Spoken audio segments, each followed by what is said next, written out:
preparedness company, created the Grid Doctor 3300, a solar-powered backup generator. It delivers 3,300 watts of power, enough to run almost anything in your home. It's portable, whisper quiet, and safe to use indoors. And right now, when you order a Grid Doctor 3300 at mypatriotsupply.com, you'll get a free expansion battery, which doubles your power capacity absolutely free. Get peace of mind before the next outage hits your home and save over $1,200. But this is a limited time offer, so to get your solar generator and free expansion battery, go to mypatriotsupply.com today. That's mypatriotsupply.com. This is the Money Matters Radio Network, WBNW 1120 AM and W275 CM FM. Concord, Boston, the Money Matters Radio Network. Environmental nonprofit Ocean River Institute is working with communities to tackle climate change with nature-based solutions that feature slowing water down and building more soil with grasses and plants. Research indicates that people acting in their own neighborhoods can build an inch of soil in a year and slow sea level rise down by as much as 25%. Please visit oceanriver.org for more information on opportunities to make a difference and go the distance for savvy stewardship of a greener and bluer planet Earth. Mark Vonner is the CEO of Veterans Development Corporation. Mark is a career military man, having served for nearly 20 years, and we are so thrilled to have him and his company as a key partner and the presenting sponsor of the DAV 5K Boston. Mark comes from a proud military family, including his father Victor and his brother Timmy. Mark talks often about how serving his country was one of the greatest achievements of his life, and that's one of the key reasons that he chooses to give back to this special community. Mark is honored to continue his legacy that his father started when he built Veterans Development Corporation. Working to help many disabled veterans and their families has become a lifelong goal for Mark, and it's why he's taken the time to fully support the DAV Department of Massachusetts. You can join Mark Vonner and Veterans Development Corporation and help our great American heroes today by making a donation or becoming a sponsor. Simply visit dav5k.boston. That's dav5k.boston.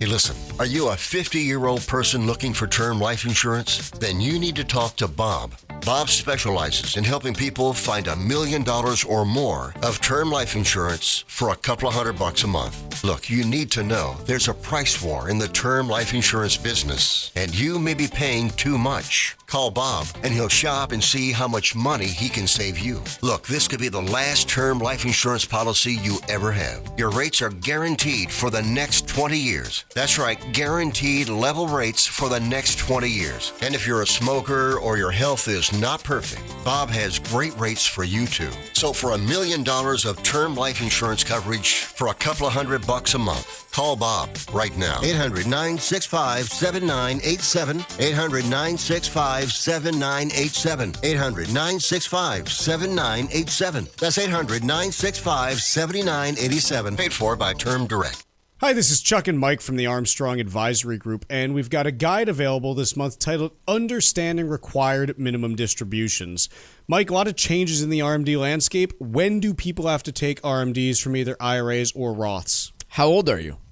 Me personally? So this does start changing now. It is currently 73 for a lot of folks. For some younger folks, it's actually now going to be 75 years old for your traditional IRAs and 401ks. And so that started at 70 and a half just a few years ago. And so this is a new set of rules for a lot of people. When you look at how the penalty situation has evolved, this is one area that's actually gotten a little bit more lenient in recent years. And so that's something where if you are new to RMDs, there are some incentives if you've missed one to get that squared away as soon as possible. There are, but, key takeaway. Understand these rules and don't miss your required minimum distribution, because there are still penalties for something that, again, is completely avoidable. Yes, the penalties used to be bigger. They are less stringent now and a bit smaller, but it is still unnecessary extra taxes and fees that you will end up paying if you do miss your required minimum distribution. So get our guide and learn a little bit more about how all of this works. Folks, the guide is titled Understanding Required Minimum Distributions, and there are two ways that you can request it. The first is by calling 800-393-4001. The second is by visiting armstrongadvisory.com. Again, that number is 800-393-4001. 4001, or you can request it online at armstrongadvisory.com. The proceeding was paid for by Armstrong Advisory Group, a registered investment advisor. Nothing in the ad or in any Armstrong guide is specific financial, legal, or tax advice. Consult your own financial, tax, and estate planning advisors before making any investment decisions. Armstrong may contact you to offer investment advisory services. This is Michael Valila, Adjutant of the Disabled American Veterans Department of Massachusetts. We pride ourselves on being able to support veterans in their time of greatest need, ensuring they receive the protections they deserve. For over 100 years, the DAV of Massachusetts has helped thousands of veterans with housing, transportation, and medical assistance, and you can help too. Please visit dav5k.boston and make a donation today. That's dav5k.boston. The Financial Exchange is produced by Money Matters Radio and is hosted by employees of the Armstrong Advisory Group, a registered investment advisor. All opinions expressed are solely those of the hosts, do not reflect the opinions of Armstrong Advisory or anyone else. Investments can lose money. This program does not offer any specific financial or investment advice. Please consult your own financial, tax, and estate planning advisors before making any investment decisions. Armstrong Advisory and the advertisers heard on this program do not endorse each other or their services. Armstrong and Money Matters Radio do not compensate each other for referrals and are not affiliated. This is the Financial Exchange with Chuck Zodda and Mike Armstrong. Your exclusive look at business and financial news affecting your day, your city, your world. Stay informed and up to date about economic and market trends, plus breaking business news every day. The Financial Exchange is a proud partner of the Disabled American Veterans Department of Massachusetts. Help us support our great American heroes by visiting dav5k.boston and making a donation today. This is the Financial Exchange with Chuck Zodda and Mike Armstrong.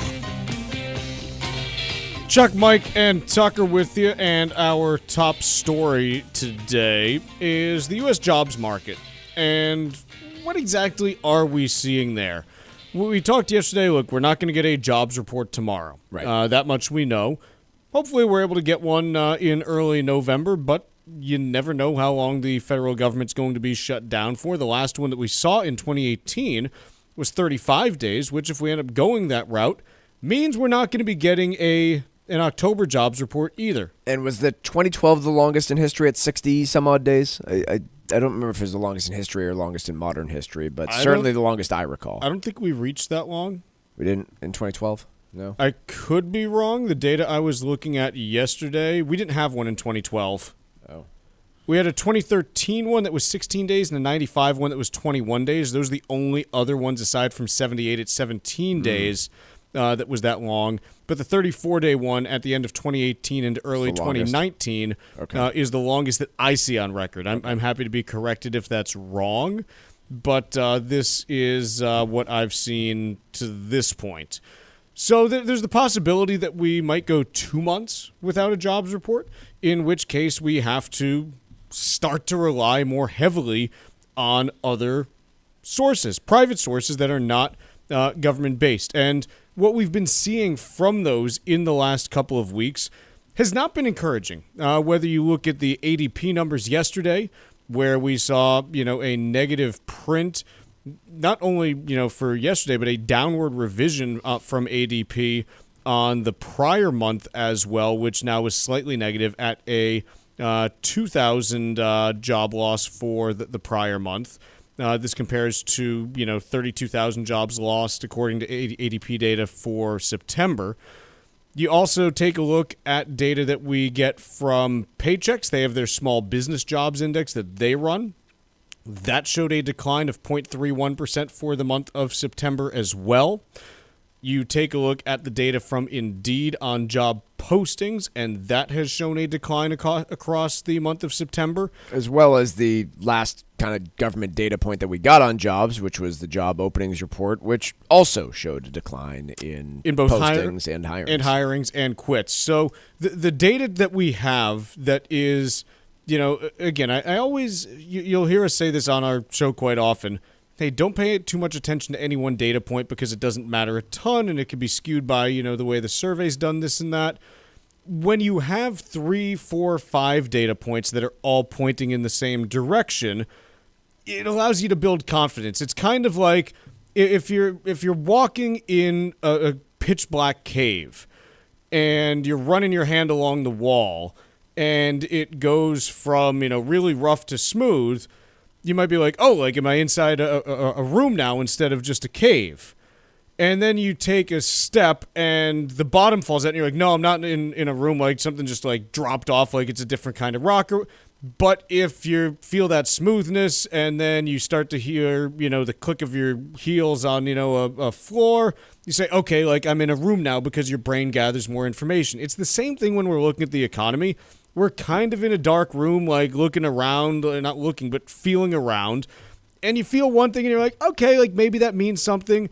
But when you start to get like 3 or 4 things adding up, you say, yeah, there might be something here. So the data in the aggregate is pointing towards a weaker labor market. There are a couple of questions about this that are unique to where we are right now. The first being that there is a decent chance that labor supply is either flat or declining because of the combination of baby boomers retiring faster than Gen Zers can replace them, and immigration potentially becoming flat or net negative this year, and a number of people who are not in the country legally that were working in the country that may not be working anymore because they're either no longer in the United States or they're afraid to go to work for fear of being deported.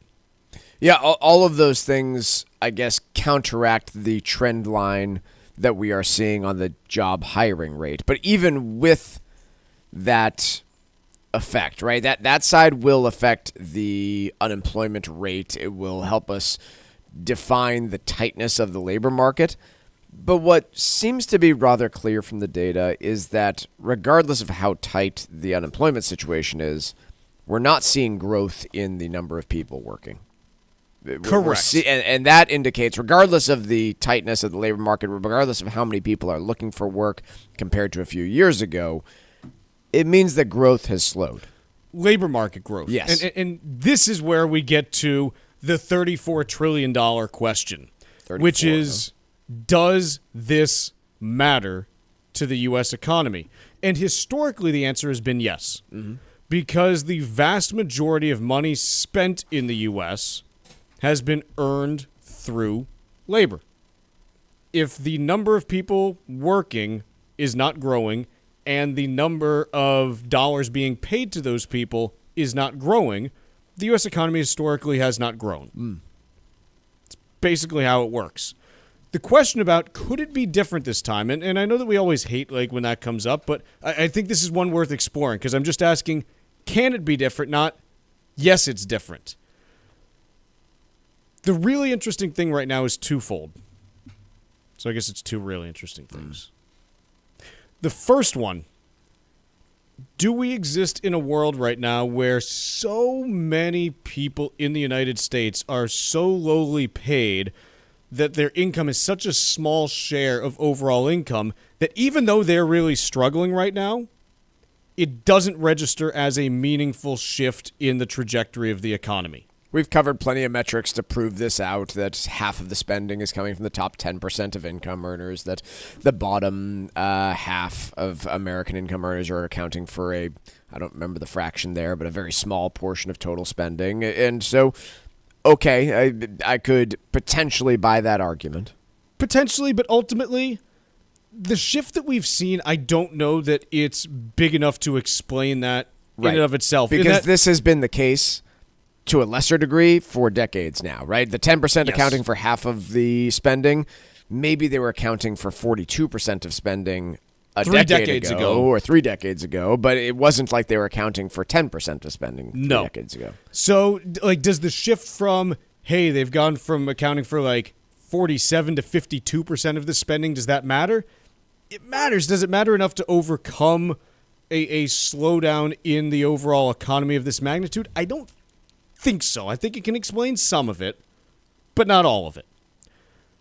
The other piece, and this is like this is this is personally like my white whale that I believe in, but I'm waiting to see if this is like actually the whale or if it's just, the mirage like out there in the ocean, is this tidal wave of baby boomer retirements and the fact that we are getting older as a society as a whole, and baby boomers don't care, aside from, there are baby boomers that are working, but the vast majority are heading towards retirement or already in retirement. Yeah, what do we have the youngest baby boomer at, 62 now? Yeah, something like that. And so the vast, like, you look at the median age of boomers, and it's 69, 70 years old. So you're getting to the point where more are retired or retiring this year than there are, left to retire. Yep. And so you've got this tidal wave of boomer retirements. And when that happens, if you are a baby boomer that's retired, there are generally two things that dictate your spending. Your Social Security benefit, pension benefit as well, but there's just not many of those left even for boomers at this point, and the size of your portfolio. Mm-hmm. And so the question is, look, Social Security benefits aren't changing. Even with the government shutdown, nothing happens to them. So you say, great, I'm spending that money, doesn't matter what the job market's doing, and there's more people collecting now than ever before. Portfolio size. Last I checked, Michael, the S&P 500 was at an all-time high yesterday. Sure was.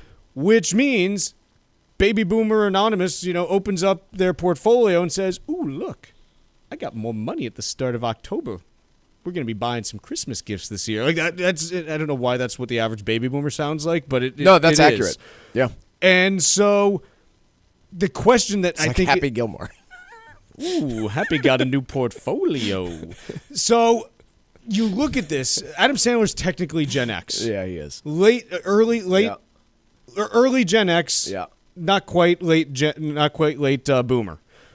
So you look at this, and I wonder, have we reached a point where more of the consumer spending is now being driven by Social Security and asset-based spending as opposed to income-based spending, where those wiggles in the labor market don't matter as much?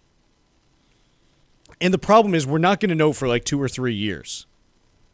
Yeah. But it's possible we've crossed that event horizon and are now just in a different world where things matter differently. The other thing, just if you want to know where this is going like 15 years from now, if you want to get like really morbid, but also kind of like really, hey, this could be kind of trippy. Remember that with the changes to the required minimum distribution laws and changes to inherited IRA laws, non-spouse beneficiaries of IRAs now have to withdraw money in a 10-year period from IRAs. Yes. When baby boomers move on to that next phase, which unfortunately is passing away, the thing I wonder about for the stock market, does that accelerated schedule of forced withdrawals and sales impact the market in a negative way, the opposite of how 401k savings has provided consistently positive flows to markets? Let's continue to talk about this when we come back, because if spending is now tied dramatically to the stock market, then it raises a whole number of questions of the importance of the value of the stock market. And what congressional lawmakers and the Fed can practically do in the event of a stock market downturn. There's some juicy stuff here. Precisely what is too big to fail, I guess, is the question when you have something like this. The question is like, is Mike Armstrong too big to fail? Is that a weight joke? Yes. And a height joke. More of this when we come back. Text us 617-362-1385 with your comments and questions about today's show, and let us know what you think about the stories we're covering. This is the Financial Exchange Radio Network. New Englanders love the Caribbean, and now there's a Caribbean travel channel available for you to learn all about Caribbean culture while you're planning your next trip to your favorite island.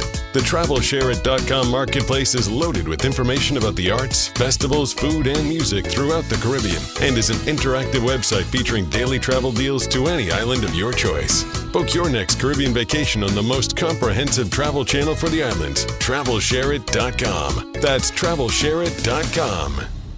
Cushing & Dolan know that gifting assets can be one of the most emotional and challenging parts of estate planning. Their new guide, Making the Most of Gifting Assets, can help you learn what to consider before making a major gift, like your primary home or a vacation property, and avoid unintended tax problems. Call 866-848-5699 to get your copy or request it online at LegalExchangeShow.com. The proceeding was paid for and the views expressed are solely those of Cushing & Dolan. Cushing & Dolan and or Armstrong Advisory may contact you offering legal or investment services. Cushing & Dolan and Armstrong Advisory do not endorse each other and are not affiliated.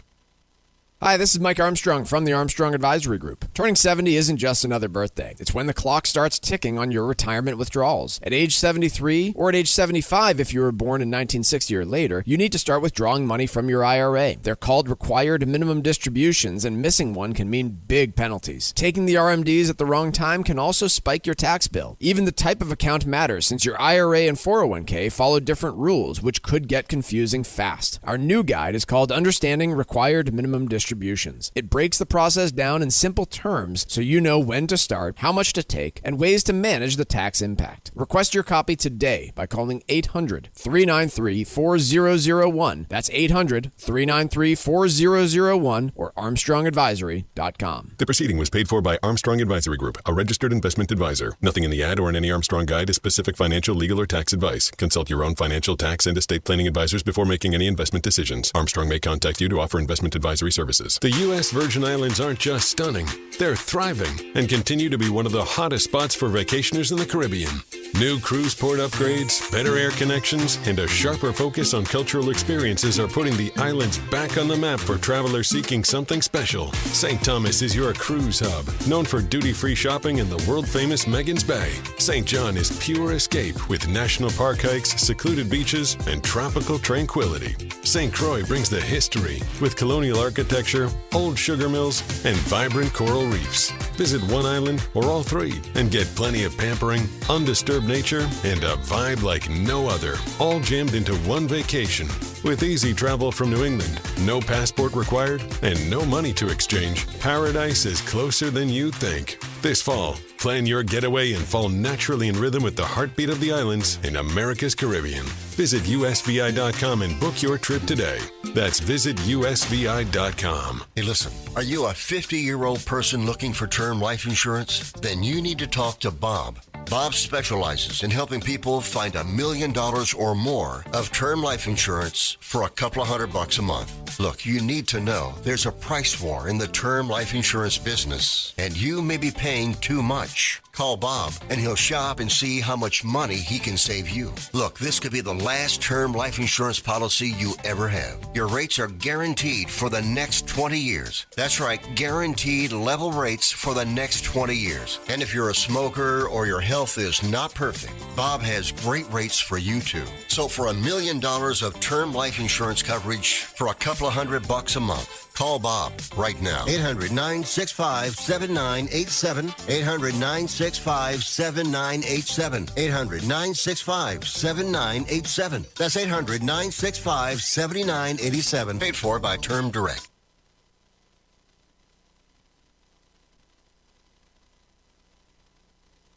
Breaking business and financial news first throughout the day. Only here on the Financial Exchange Radio Network.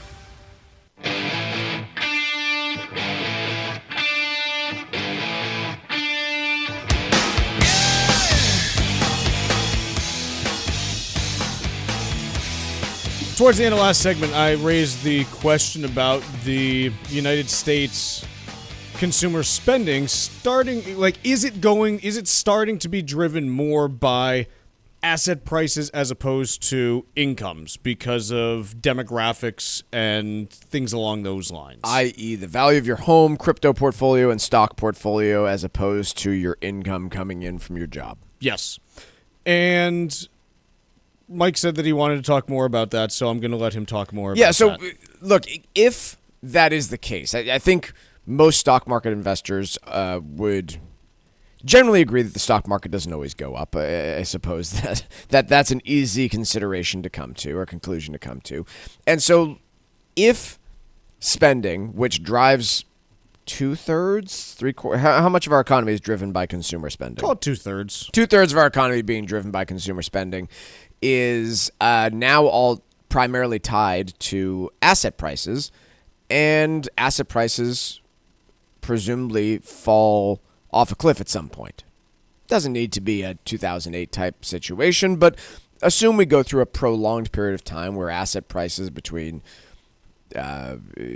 stocks, real estate, and the primary assets that people invest in go through a period of time where they are down by 20 to 40% and don't recover immediately. What does then happen to consumer spending, and how does Congress react to something like that to prevent a long, drawn-out recession where asset prices drive the direction of the economy rather than the other way around? Or not even that. What if prices don't go up? What if they're just flat? What does that mean? You know, I mean, think about housing just as an example. We've talked about how unaffordable housing is for people. Despite that, I don't think there's any world in which I envision, a 20% correction in home prices from where we are, just because the problem is not homeowners. It's the incomes of everyone else who just have not caught up to where home prices are. Like, we don't have a bunch of people that are, struggling to pay their mortgages right now because we see the delinquency data and it looks nothing like 2006, 2007. But what if the way that home prices correct isn't by going down 15, 20%? What if they're just flat for like 5 or 6 years? Right. What does that mean? Yeah. Like, how does that influence things? Stock prices. What if they don't fall, 20, 30, 40%? But what if they just don't go anywhere for a few years? What? Obviously, they chop around because, like, they're never just flat. But what if it's up 10, down 10, and then, up 3? Like, what does one do with this in terms of how it impacts spending? And the answer, quite honestly, is we don't know because we've never been in this environment before. What we do know is the levers that are typically pulled in order to stabilize the U.S. economy in the event of a downturn are typically geared towards generating demand through economic activity that leads to hiring. If you either don't have the people to hire, then all that does is drive up wages for the labor that's already there, which makes inflation. It just creates inflation because it's more expensive. Or, okay, great, you created this economic activity, but it still doesn't matter because it's not enough to offset the drag from asset-based spending. If you buy the argument that we're talking about here, right, that consumer spending is now being driven more and more by asset prices rather than incomes, that it creates a really interesting, I guess, backstop for equity markets through government. Which I don't like the idea of, but right, if you buy this argument and you do believe that a key role of the Fed as well as Congress is to support economic activity and growth, and that they would react in the similar way that they have to other previous recessions, then they won't be trying to juice hiring. They will be trying to juice asset prices, which, again, they have done previously, but this takes it to kind of a different territory and leads to all sorts of questions like, should valuations be permanently higher on equities based on this, presumed backstop that the federal government will have to put into place for asset prices? I hate the idea of it. It goes right in the face of free markets, but it might exist now in a different way. So, in terms of where we are with all this, I think we may be at a couple of different turning points, but it's impossible to know for sure right now just because anything can look one way for a short period of time. Case in point, let's go back to 2021. Mike, do you remember when everyone and their grandmother was going to be driving EVs by the end of the decade? Sure do. Now you got Jim Farley, CEO of Ford, being like, yeah, it might be like 5 to 7% of people that are buying EVs. Oh, that's kind of a big difference from everybody. Likewise, do you remember the summer of 2020 when everyone was writing about, the death of cities and no one would ever live in cities again? Got to tell you, I just spent last weekend in New York City. Pretty busy? Place is popping. Yeah. Place is popping. Okay, so I think that when we look at this, yeah, there's some things going on right now. I'm not ready to be, planting my flag saying this is definitely happening, but my antennae are up and I'm looking for, some ground there if it becomes a thing. Let's take a quick break. When we return, it's Wall Street Watch. Like us on Facebook and follow us on Twitter @TFE Show. Breaking business news is always first, right here on the Financial Exchange Radio Network. Sometimes we know it's next. Other times, it's impossible to know. Life can change in an instant. Don't be caught standing by the next time someone's heart stops. Knowing CPR gives you the ability to act and takes you from bystander to lifesaver. CPR is a life-saving skill. Join the nation of lifesavers today by learning CPR at heart.org/nation. National support for CPR education provided by Elevance Health Foundation. It happens all over Massachusetts. Can you tie my shoes? In every home and every community. Be careful on your bike. Learning can happen anytime, anywhere. Hi, guys. We'll see you at practice this weekend. And no matter how learning takes place in your family's life, DESE is there as your partner. The Massachusetts Department of Elementary and Secondary Education. Never stop learning. Find out more at mass.gov/back-to-school. Sponsored by the Massachusetts Department for Elementary and Secondary Education. New Englanders love the Caribbean, and now there's a Caribbean travel channel available for you to learn all about Caribbean culture while you're planning your next trip to your favorite island. The TravelShareIt.com marketplace is loaded with information about the arts, festivals, food, and music throughout the Caribbean, and is an interactive website featuring daily travel deals to any island of your choice. Book your next Caribbean vacation on the most comprehensive travel channel for the islands, TravelShareIt.com. That's TravelShareIt.com. Cushing & Dolan know that gifting assets can be one of the most emotional and challenging parts of estate planning. Their new guide, Making the Most of Gifting Assets, can help you learn what to consider before making a major gift, like your primary home or a vacation property, and avoid unintended tax problems. Call 866-848-5699 to get your copy, or request it online at LegalExchangeShow.com. The proceeding was paid for and the views expressed are solely those of Cushing & Dolan. Cushing & Dolan and or Armstrong Advisory may contact you offering legal or investment services. Cushing & Dolan and Armstrong Advisory do not endorse each other and are not affiliated. Hi, this is Mike Armstrong from the Armstrong Advisory Group. If you're approaching your 70s, you might be thinking about slowing it down, but the IRS is just getting started. Required minimum distributions, or RMDs, kick in starting at age 73. And if you were born in 1960 or later, that number jumps to 75. RMDs are more than just a box to check. They can impact your taxes, your income plan, and even what you leave to your heirs. If not done properly, it could mean big penalties, but getting them right might help keep your money working for you. Our latest guide, Understanding RMDs, breaks down how they work, when to take them, and strategies that may make them less of a tax headache and more of a financial opportunity. Request your copy today by calling 800-393-4001 or by visiting ArmstrongAdvisory.com. That number again is 800-393-4001 or ArmstrongAdvisory.com. The proceeding was paid for by Armstrong Advisory Group, a registered investment advisor. Nothing in the ad or in any Armstrong guide is specific financial, legal, or tax advice. Consult your own financial, tax, and estate planning advisors before making any investment decisions. Armstrong may contact you to offer investment advisory services. This is Tucker Silva of the Financial Exchange Show, and I'm joined today by estate planning attorney Todd Lutzke, a partner with the law firm of Cushing & Dolan,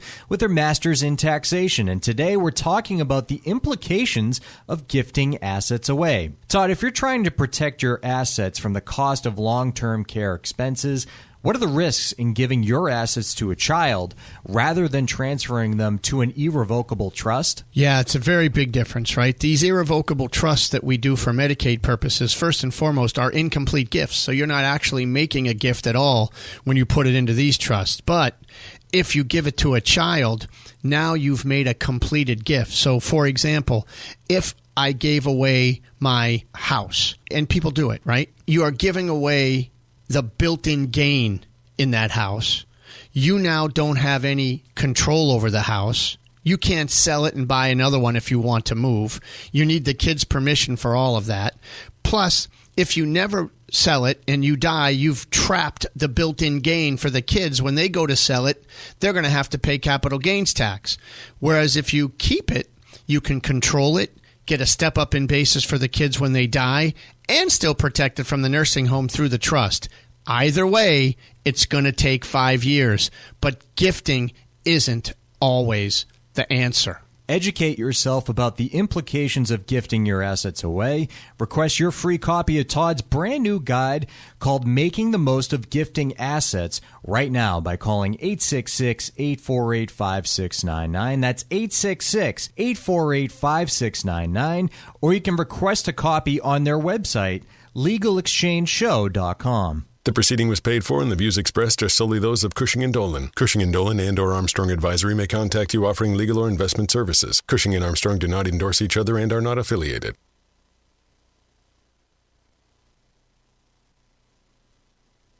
Time now for Wall Street Watch. A complete look at what's moving markets so far today, right here on the Financial Exchange Radio Network. Markets are mixed and remain mostly quiet on day 2 of the government shutdown as investors are left wondering about the state of the labor market with the shutdown pausing economic data releases, including the September jobs report that was slated to be published tomorrow morning. Right now, the Dow is down by 0.2%, or 87 points lower. S&P 500 dipping by 3 points. NASDAQ up about 0.25%, or 59 points higher. Russell 2000 is down about 0.1%. 10-year Treasury yield is not showing up again. CNBC, thanks for that. Crude oil down. What? Maybe they're gone. Yeah, probably it's gone. It just evaporated. Probably didn't. Crude oil is down 0.75% at $61.31 a barrel. Following media reports from earlier this week, Warren Buffett's Berkshire Hathaway officially announced to have reached a deal to buy Occidental Petroleum's petrochemical unit OxyChem for $9.7 billion in cash. This marks Berkshire's largest deal since 2022 when it paid $11.6 billion for insurer Allegheny.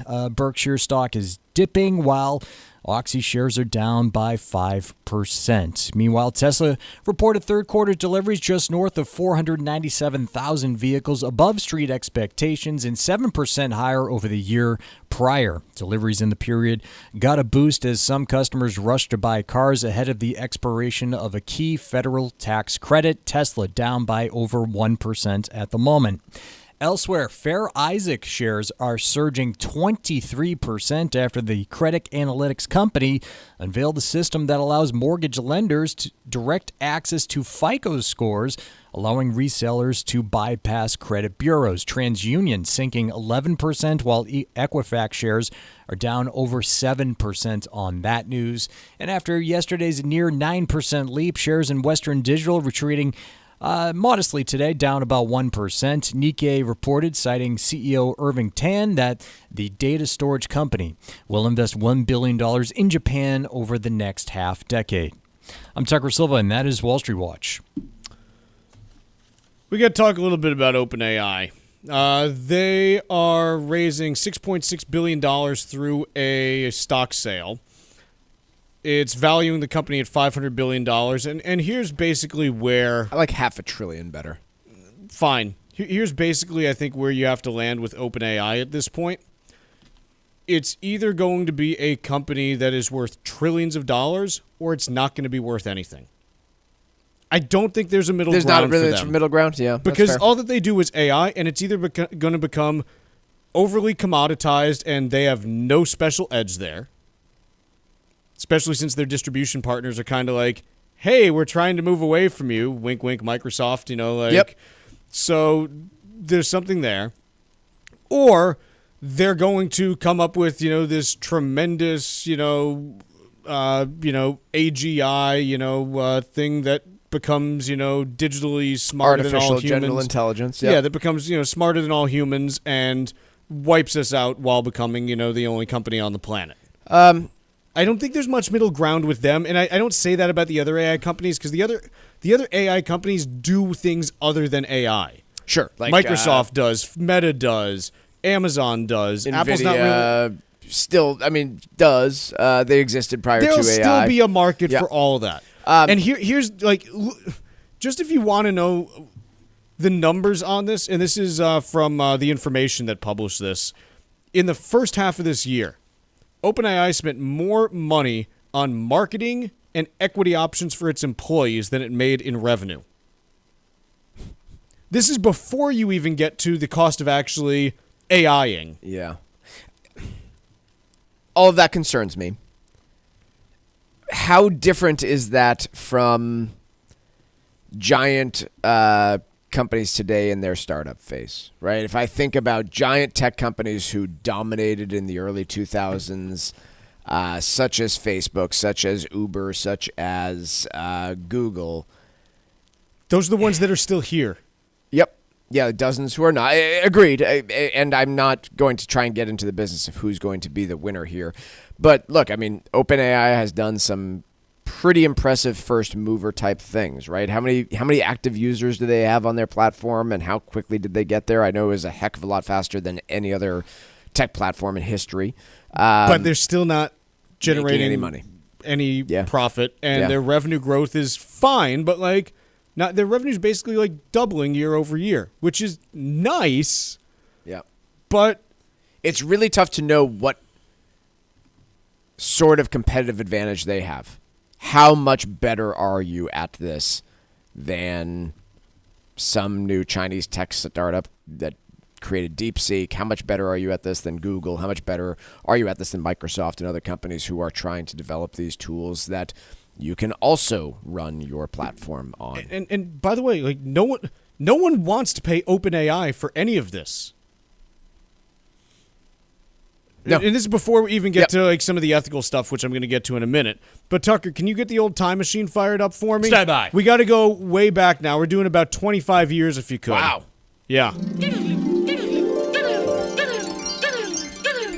It's 2001. And there's a company by the name of Global Crossing Limited that you might be familiar with. Okay. Just 2 years prior to that, they were valued at $47 billion. Yeah, they were hot. Global Crossing Telecommunications, golly gee willikers. $47 billion in value. How could anything ever happen to them? Well, it turns out that on October 3rd, 2011, they were acquired by Level 3 Communications for $3 billion, including the assumption of $1.1 billion in debt. Global Crossing, if you're not familiar with them, they're one of the companies that laid all of the fiber optics that we are still using today. The reason you are listening to our show today is probably because some guy from Global Crossing was laying fiber 27 years ago and allows for, satellite transmissions to be, then carried through different networks and finally come out radio towers. Like, this is the reason why the internet exists today, is because of Global Crossing. But they don't exist. They went almost belly up, but got bailed out by a company that probably wanted some IP for about 5% of their peak valuation. Yep. And I'm not saying that OpenAI is going to be that. I'm just saying I don't know if they're going to be that or if they're going to be Google.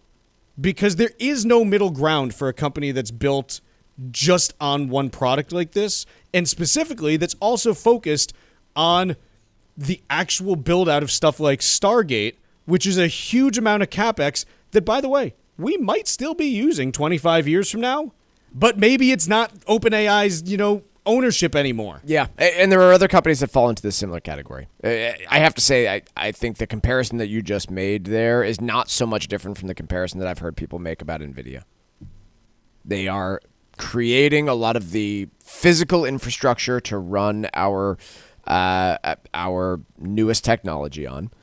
And while they do have another business, I don't think that, manufacturing video game chips is going to be quite as profitable as what they're doing today. And so I don't know. And I don't think anyone has a firm idea. But I do think that if AI doesn't work out quite the way that people are predicting, Google's going to be okay. Microsoft's going to be just fine. And even NVIDIA, I think the middle case is, okay, they become Cisco.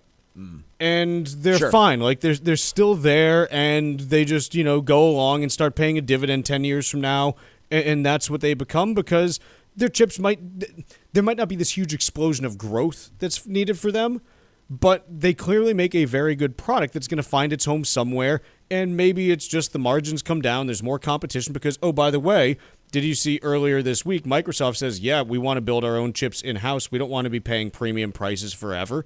And so, like, that's what happens with hardware manufacturers. Competition comes in and margins go down, and that's the deal. OpenAI is not that. They're not that. And this it's is just a question of how good are you at continuing to innovate and then finally finding a way to monetize your product. And this is before you even get to, the stuff that they're now enabling and allowing you to do, such as, hey, they just released the newest version of their Sora video generator. And within minutes, someone had made Sam Altman, CEO of OpenAI, wearing full, European World War II army regalia. And, hey, like, we're totally not prepared for being able to distinguish real from not, and this is a huge problem. Yeah, we aren't. We are not, and I will just say that OpenAI is not even close to the only company that bears some burden for. No, we've talked about Meta and all this stuff, and other startups that are are building their own models for the express design of creating scams and all sorts of things. It's not to say OpenAI shouldn't do better. It is merely to say that they are on a long laundry list of companies who have some pretty bad ethical stuff when it comes to AI. Yes. Let's take a quick break, and when we return, where do I want to get to? I want to talk about student loan debt strangling Gen X, because Tucker put this in our stack for 2 days in a row, which means he wants us to cover it, so I want to make sure we cover it right after this. Miss any of the show? Catch up at your convenience by visiting financialexchangeshow.com and clicking the on-demand icon, where you'll find all of our interviews and full shows. This is your home for the latest business and financial news in New England and around the country. This is the Financial Exchange Radio Network. Mark Vonner is the CEO of Veterans Development Corporation. His dedication to serving our veterans has made an incredible impact on his family and employees. And he is so proud to be the presenting sponsor of the DAV 5K Boston. This is Brittany Vonner. I'm a registered nurse who is now working as an assistant project manager at Veterans Development Corporation. Working with my father, Mark, has been an incredibly rewarding experience. Our company is dedicated to serving VA hospitals and veteran communities. We don't just build facilities, we build environments that support healing, resilience, and family. We are so proud to see our work directly impact the lives of veterans and the professionals who care for them. This rich history is why we care so much about supporting great organizations such as the Disabled American Veterans, Department of Massachusetts, and the work they do to care for our veterans. Join Veterans Development Corporation in thanking our great American heroes. Please visit dav5k.boston to show your support today. Cushing & Dolan want to help you make the most of your estate plan, starting with how you gift your assets. Their brand new guide, Making the Most of Gifting Assets, breaks down the pros and cons so you can avoid costly mistakes. Gifting may sound simple, but it can create complications you may not see coming. For example, if you gift your primary home to your kids and they sell it, they could face huge capital gains taxes, and that surprise bill could derail your plan. It's the kind of insight that can help you protect what you've built and keep your family's future on track. Whether you're just getting started or you're deep into your estate plan, this guide from Cushing & Dolan is a must-have to make smart, informed decisions. Call 866-848-5699 right now to get your copy. That's 866-848-5699. Or request it online at legalexchangeshow.com. That's legalexchangeshow.com. The proceeding was paid for, and the views expressed are solely those of Cushing & Dolan. Cushing & Dolan and or Armstrong Advisory may contact you offering legal or investment services. Cushing & Dolan and Armstrong Advisory do not endorse each other and are not affiliated. Are you wondering where the economy is headed? GDP is growing, but tariffs, inflation, and job numbers are making headlines. Interest rates, housing costs, and policy changes are impacting all of us. Even AI is changing how markets move. Hi, this is Chuck Zodda from the Armstrong Advisory Group. We're hosting 2 financial seminars this fall to help you make sense of it all. Join us at Margaritaville Resort, Cape Cod on October 9th or at the Showcase Superlux in Chestnut Hill on October 16th. To reserve your seat, call 800-393-4001. We'll break down the economic trends, market risks, and smart strategies you need to plan for retirement and beyond. Diversification, preparation, and smart decisions are several of the keys to navigating uncertainty. Register today by calling 800-393-4001 or on our website, armstrongadvisory.com. The proceeding was paid for by Armstrong Advisory Group, a registered investment advisor. Nothing in the ad or in any Armstrong guide is specific financial, legal, or tax advice. Consult your own financial, tax, and estate planning advisors before making any investment decisions. Armstrong may contact you to offer investment advisory services. Here at the Massachusetts Department of Elementary and Secondary Education, we are committed to all students not only attending, but succeeding at school. Your presence is powerful. Share why you attend at doe.mass.edu. Sponsored by the Massachusetts Department of Elementary and Secondary Education. Let's talk LDL. AKA bad cholesterol. The higher your LDL cholesterol, the higher your risk of a heart attack or stroke. Your health matters. Know your number. Talk to your doctor and get your cholesterol checked. And learn how to help lower your LDL bad cholesterol. Because your health is in your hands. Find out more at heart.org/LDL.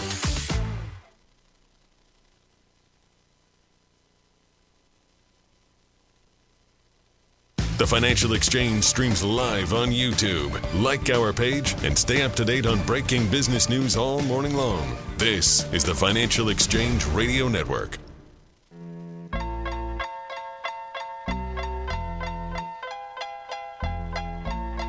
This segment of the Financial Exchange is brought to you by the U.S. Virgin Islands Department of Tourism. Looking for a getaway that's easy, warm, and unforgettable? Discover the magic of the U.S. Virgin Islands, St. Croix, St. Thomas, and St. John. Just a short flight from New England with no passport needed and no money to exchange. Soak up the sun, stroll along white sand beaches, and feel the rhythm of the heartbeat of the islands. The USVI is America's Caribbean paradise. Plan your fall escape now at visitusvi.com. That's visitusvi.com. It's been a little while since we talked about student loans, which means that we need to talk about student loans because student loans. Piece in the Wall Street Journal, student loan debt is strangling Gen X. And it uses a nifty little chart to show that people aged 50 to 61 years old have the highest level of student loan debt per borrower out of any age group, which is true. But, and here's the but on this, if you look at the breakdown of student loan borrowers by age group, that age 50 to 61 demographic has 6.2 million borrowers in it, compared to the 25 to 34 and 34 to 49 demos having more than double that. And so the point that I will make is that when you look at this on a percentage basis, there are fewer people in Gen X that have student loans outstanding than other demos that are younger than them. And as such, I can't really look at this and say that it's a meaningful factor for most of Gen X, simply because the vast majority of Gen X does not have student loan debt. The ones that do have more outstanding, and clearly there are problems with the student loan system that have led to this point. But overall, it's not like most people in Gen X have student loans right now. Yeah, my question is how many baby boomers had student loan debt when they reached retirement? Because my sense would be that this is kind of the first generation to have a significant portion of their generation in this situation, and it's only going to get worse from here. So I am curious to see how that develops, how it affects retirement for this group. Because remember, oldest Gen Xers turned 60 years old this year. They are staring down retirement very shortly, and I suspect that their student loan debt situation is worse than the baby boomer generation before them, but I'm not certain. It is. There are 2.8 million borrowers aged 62 and older. Okay. I don't know how many of those are just parents-on-parent plus loans. Yeah. And even with Gen X, I don't know how many are parent plus loans for their current 25-year-old children. So it's hard to sort through some of that data on there because it doesn't get broken out in that fashion. But I think it's clear that the way student debt is set up right now, hey, if you take out a bunch of money for, under the idea of, hey, these jobs are going to pay for that loan, and they don't, you do end up getting stuck with it for the rest of your life. Is that fair? No, it's not, but it's also the only way that you can underwrite the current system, because there's no way, if you had a way to discharge that debt, the interest rates would be significantly higher because it's not collateralized with anything. Which all gets to the point of the whole student loan system is completely broken, and we're doing everyone a disservice by doing this, but there's no will to fix it because the colleges get paid well, the vast majority of borrowers do end up making their payments, and the ones who can't end up getting screwed by it because you can never discharge the debt. Yeah, and I think as we look forward here, I don't really see a path for this ever getting paid off. I suspect more and more people are going to die with this debt because on the Social Security, you can have your wages garnished, but even the Trump administration, who put back into place the collections on student loan debt, has made the decision that they're not going to go after Social Security payments, at least for now, when it comes to outstanding student loans. And so tends to play badly. Yeah, I can see why. But it also points out that, like, okay, this is just never going to get repaid. Okay, so we're just going to let a whole bunch of people sit there with debt that they can never pay off? It'll never be repaid. What are we actually doing here? Yeah, it'll never be repaid. Folks, we are closing in on the 2 live events from the Financial Exchange and the Armstrong Advisory Group. Obviously, a lot going on, including a government shutdown right now, creating a bit of a fog of war when it comes to this moment in time that was already a bit unclear as to what was happening with the labor market. We were supposed to get a jobs report this morning, supposed to get another one tomorrow, both of which being suspended at the moment. Join us for a live broadcast of the Financial Exchange. The first one is going to be on October 9th. Second, we'll be doing another on October 16th. The first one is at the Margaritaville Resort on Cape Cod. Second one at the Showcase Superlux in Chestnut Hill on October 16th. We're going to be doing a live broadcast of the show. You can sit in and watch how it's made. You can join us afterwards for lunch and then a brief chat with the Armstrong Advisory Group about the state of the market, about the state of retirement in America today, and where we think things may be going and what it means for you. To register, again, space is limited. We are selling out here October 9th, October 16th. Please make sure you register ahead of time by calling 800-393-4001. If you forgot the dates I just mentioned, just go to armstrongadvisory.com. But that number again, 800-393-4001. The proceeding was paid for by Armstrong Advisory Group, a registered investment advisor. Nothing in the ad or in any Armstrong guide is specific financial, legal, or tax advice. Consult your own financial, tax, and estate planning advisors before making any investment decisions. Armstrong may contact you to offer investment advisory services. We are about to head into the winter heating season, and for those of you listening to us in the Northeast, the good news is that after a big jump last year, it appears that throughout most of New England, home heating rates are not going to be moving a ton if you are heating with natural gas. Obviously, if you're a heating oil household, those are going to vary based on when you have to fill up, how much you fill up, are you prepaying or not. There's a whole, series of calculations you can do with your slide rules and everything just to make sure you get it right. But for nat gas, it appears things are going to be roughly in line with last year, which was still a big jump from the prior year. If you heat with electric heat, either, heat pumps or more conventional electric heat. Good luck. Those are going to unfortunately be fairly high because the price of electricity continues to move up. Quick break here. Hour 2 coming up in a little bit.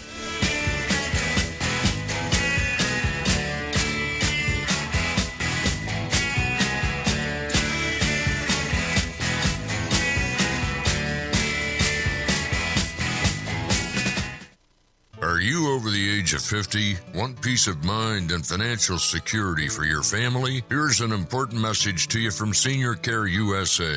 The average funeral now costs over $10,000. That leaves your loved ones the burden of paying your debts and funeral costs. Our plans start as low as $1 per day and will pay your family up to $30,000 to help pay for your funeral and other expenses. There are no medical exams. Your rates will never increase, and your plan cannot be canceled, regardless of your medical conditions, as long as you make your premium payments. Get up to $30,000 in final expense insurance. Call now for free information. Just answer a few simple questions and get approved right over the phone in just a few minutes. Call right now. Call 800-378-3818. 800-378-3818. 800-378-3818. That's 800-378-3818.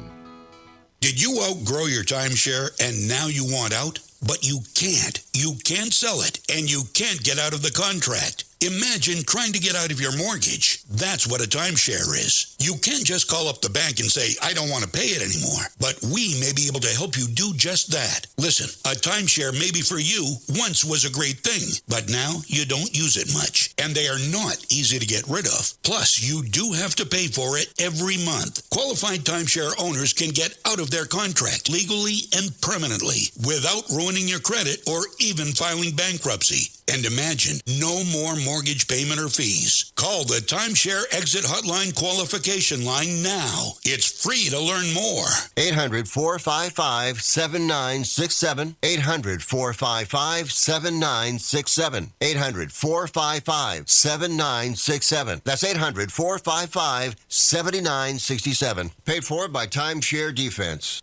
Hey, listen, are you a 50-year-old person looking for term life insurance? Then you need to talk to Bob. Bob specializes in helping people find $1 million or more of term life insurance for a couple of $100 a month. Look, you need to know there's a price war in the term life insurance business, and you may be paying too much. Call Bob, and he'll shop and see how much money he can save you. Look, this could be the last term life insurance policy you ever have. Your rates are guaranteed for the next 20 years. That's right, guaranteed level rates for the next 20 years. And if you're a smoker or your health is not perfect, Bob has great rates for you too. So for $1 million of term life insurance coverage for a couple of $100 a month, call Bob right now. 800-965-7987. 800-965-7987. 800-965-7987. That's 800-965-7987. Paid for by Term Direct. This is the Money Matters Radio Network, WBNW 1120 AM and W275 CM FM. Concord, Boston, the Money Matters Radio Network. As a busy mom to 4 kids, my to-do list is full. Trying to fit in exercise, eating right, and prioritizing self-care can feel next to impossible. While we can't add more hours to the day, we do have a great resource to help. Go Red for Women has easy tips, tools, and information to help you and your family live a healthier life. So to all the moms, the aunts, grandmothers, and amazing women out there doing it all, visit goredforwomen.org/momlife today. You take care of them, Go Red for Women will take care of you. The U.S. Virgin Islands aren't just stunning, they're thriving and continue to be one of the hottest spots for vacationers in the Caribbean. New cruise port upgrades, better air connections, and a sharper focus on cultural experiences are putting the islands back on the map for travelers seeking something special. St. Thomas is your cruise hub, known for duty-free shopping in the world-famous Megan's Bay. St. John is pure escape with national park hikes, secluded beaches, and tropical tranquility. St. Croix brings the history with colonial architecture, old sugar mills, and vibrant coral reefs. Visit one island or all 3 and get plenty of pampering, undisturbed nature, and a vibe like no other, all jammed into one vacation. With easy travel from New England, no passport required, and no money to exchange, paradise is closer than you think. This fall, plan your getaway and fall naturally in rhythm with the heartbeat of the islands in America's Caribbean. Visit usvi.com and book your trip today. That's visitusvi.com.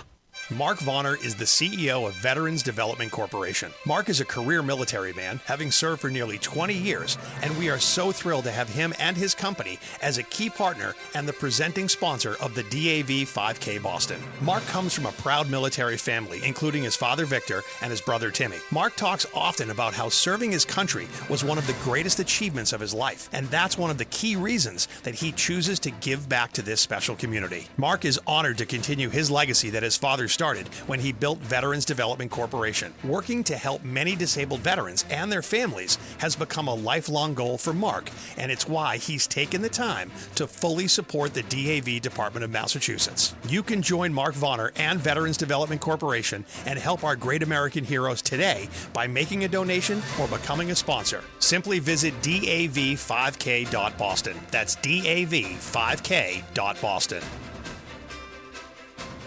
This is Michael Valila, Adjutant of the Disabled American Veterans Department of Massachusetts. The DAV of Massachusetts has helped me and countless others adjust to civilian life through a variety of incredible programs. Through our local Veterans Assistance Program, we provide necessary services to veterans and their communities, such as food shopping, landscaping, and companionship, but we need your support. You can help by making a donation today. Please visit dav5k.boston. That's dav5k.boston. Hi, this is Chuck and Mike from the Armstrong Advisory Group, and our guide this month is titled Understanding Required Minimum Distributions. Mike, one area with some big changes the last couple of years has been RMDs as it relates to inherited IRAs. What is the lay of the land today? Yeah, so critical things that you need to know is that for most inheritors that are not spouses, So that's your starting point. If you are not married to the person who passed away, you are most likely subject to a out in 10 rule.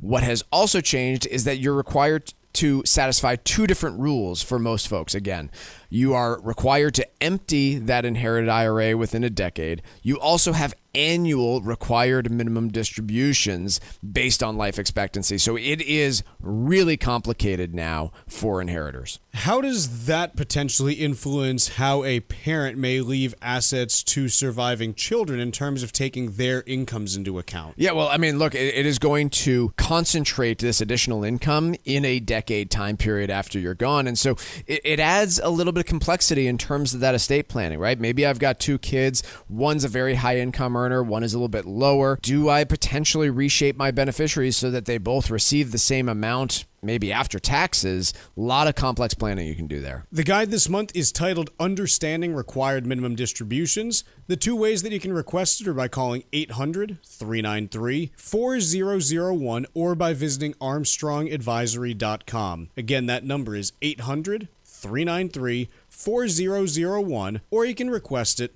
at armstrongadvisory.com. The proceeding was paid for by Armstrong Advisory Group, a registered investment advisor. Nothing in the ad or in any Armstrong guide is specific financial, legal, or tax advice. Consult your own financial, tax, and estate planning advisors before making any investment decisions. Armstrong may contact you to offer investment advisory services.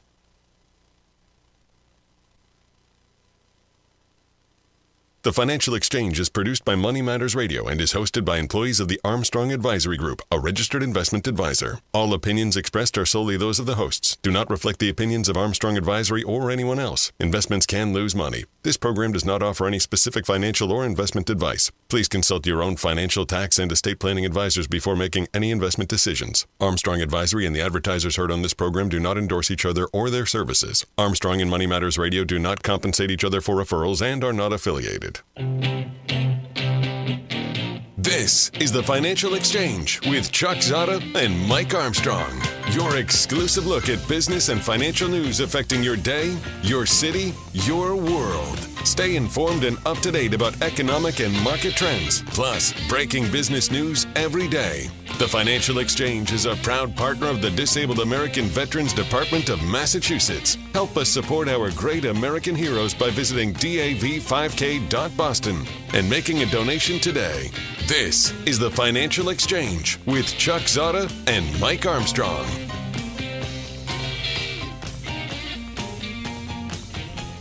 Chuck, Mike, and Tucker with you here, and kicking things off, stocks have now shifted into negative territory across the three major indices. Dow's off 104 points, about 0.25%. S&P is down 14 points, about 0.25%. NASDAQ down 8 points, about 0.03%. So tech continuing to hold up well. I'll tell you that it's kind of interesting what we're seeing in markets right now, and I'm trying to wrap my head around what it means, because I see a couple things that generally get my antenna perking up a little bit when they happen. The first started yesterday, and well, it actually started earlier this week. Financial stocks have been puking, and specifically a lot of these like asset manager stocks have been puking.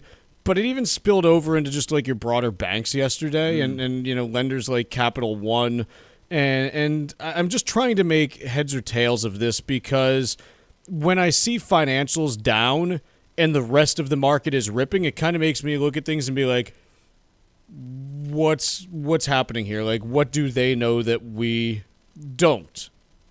It's just kind of something that I've gotten from experience. The other piece that's interesting to me is when stocks continue to make new all-time highs, but the VIX, the volatility index, stays firm. You kind of sit out there and you're like, okay, what's going on here? Like, who's making this bid that there's going to be increased volatility even as stocks are making all-time highs? That doesn't really give me warm and fuzzies either. Now, this could all turn out to be nothing, and it most likely is.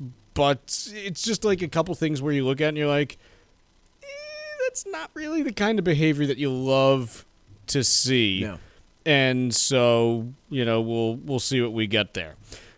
Taking a look at the around other markets, though, 10-year U.S. Treasury right now is currently up 0.4 of a basis point to 4.11%.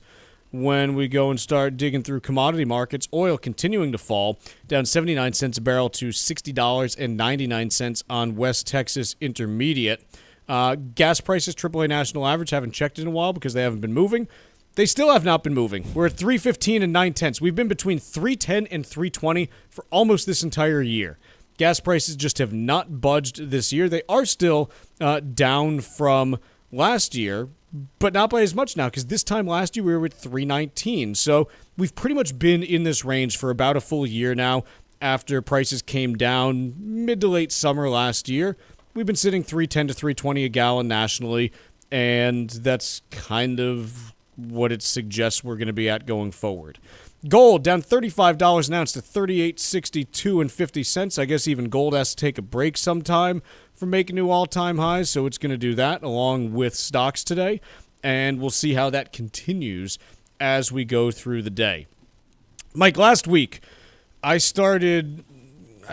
were covering a show. I think Paul was on with me, and I mentioned that we were starting to see some ugly stuff bubbling up through the auto sector. Yeah, we had that Tricolor company that does a bunch of lending in the subprime auto lending space go Chapter 7 on us. Which Maybe again, I was doing this with you. Yeah. Could have been. And basically sold off everything they have. And then, lo and behold, early this week, we have another auto company. And this one started popping up last week. First Brands, they are the makers of Fram oil filters, auto lights, spark plugs, a bunch of car parts and things like that. And last week, some of the peripheral businesses around them started, declaring bankruptcy because they were like, we don't know if First Brands is going to be able to pay us, and so we're going to call it first.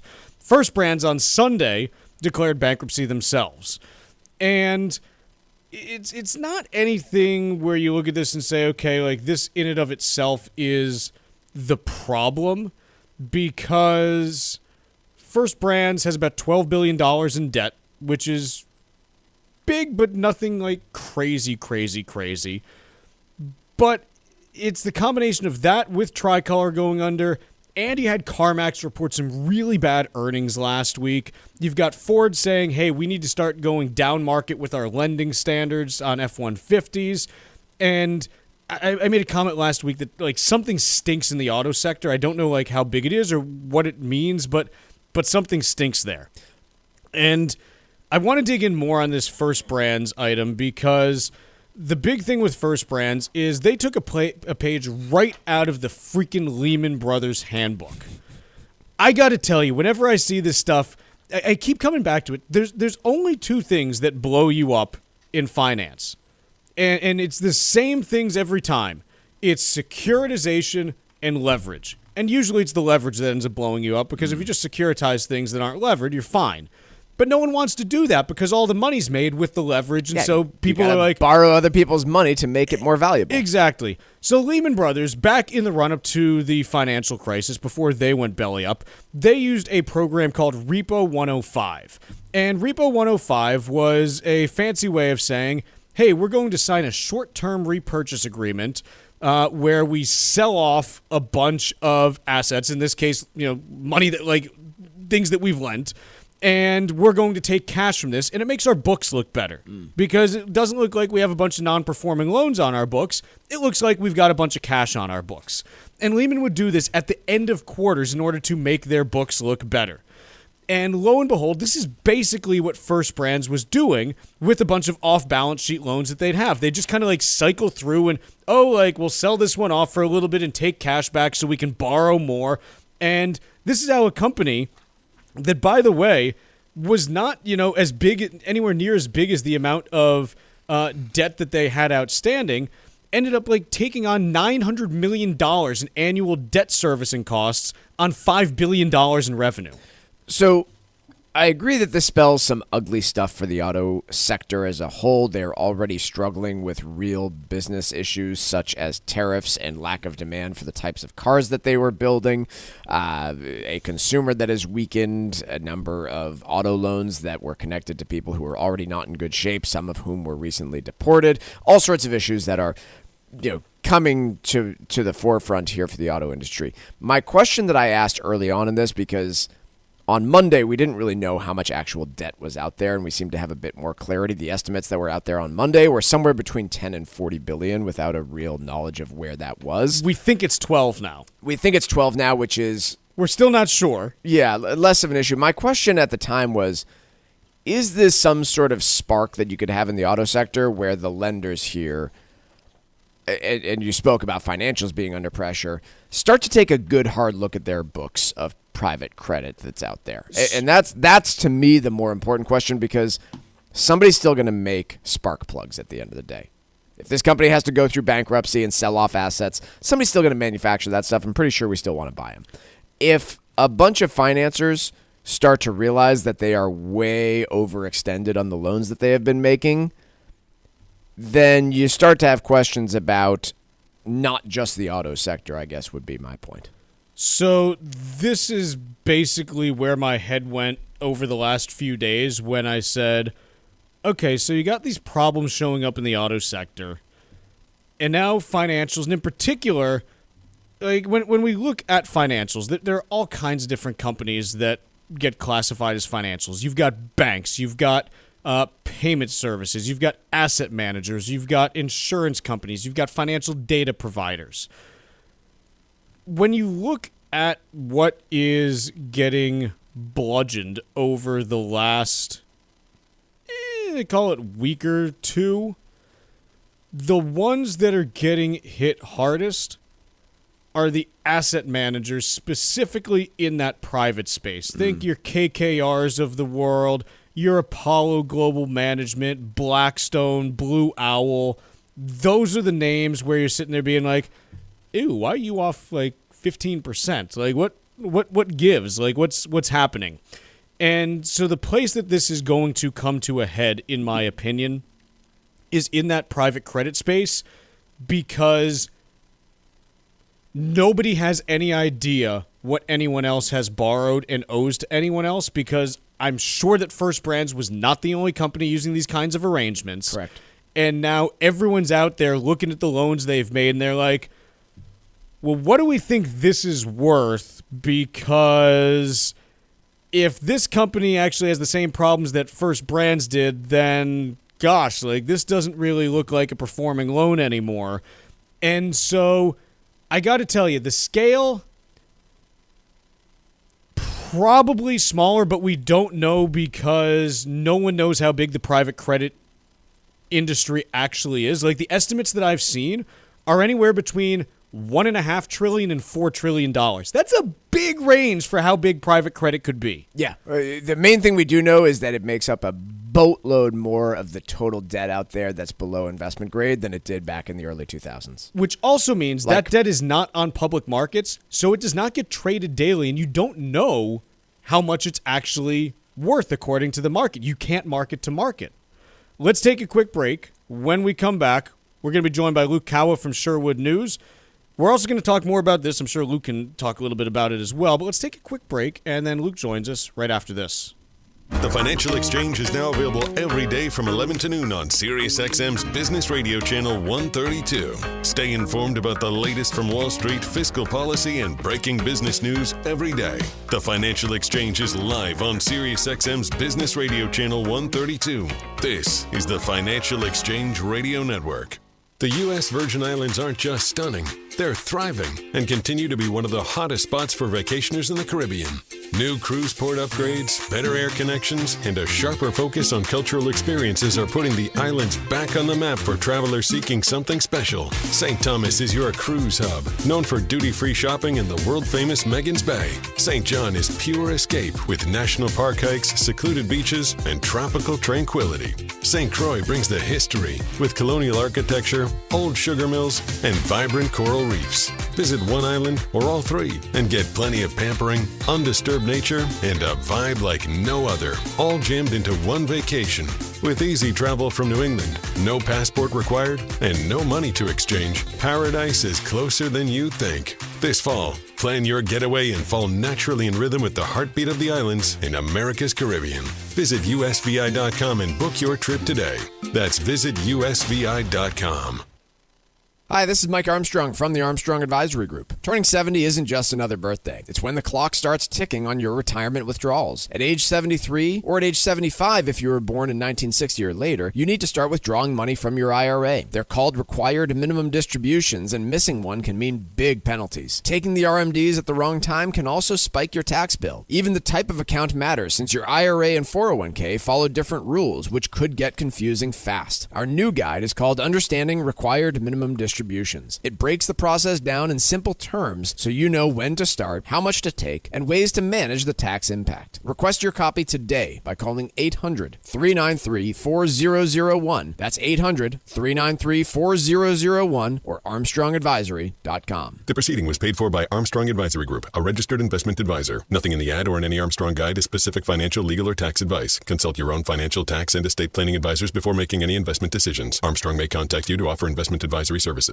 Cushing & Dolan want to help you make the most of your estate plan, starting with how you gift your assets. Their brand new guide, Making the Most of Gifting Assets, breaks down the pros and cons so you can avoid costly mistakes. Gifting may sound simple, but it can create complications you may not see coming. For example, if you gift your primary home to your kids and they sell it, they could face huge capital gains taxes, and that surprise bill could derail your plan. It's the kind of insight that can help you protect what you've built and keep your family's future on track.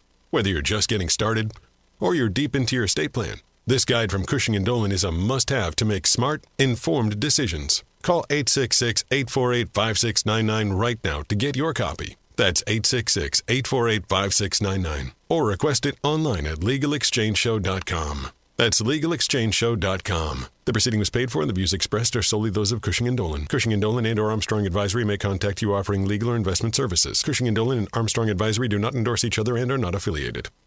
Environmental nonprofit Ocean River Institute is working with communities to tackle climate change with nature-based solutions that feature slowing water down and building more soil with grasses and plants. Research indicates that people acting in their own neighborhoods can build an inch of soil in a year and slow sea level rise down by as much as 25%. Please visit oceanriver.org for more information on opportunities to make a difference and go the distance for savvy stewardship of a greener and bluer planet Earth. As a busy mom to 4 kids, my to-do list is full. Trying to fit in exercise, eating right, and prioritizing self-care can feel next to impossible. While we can't add more hours to the day, we do have a great resource to help.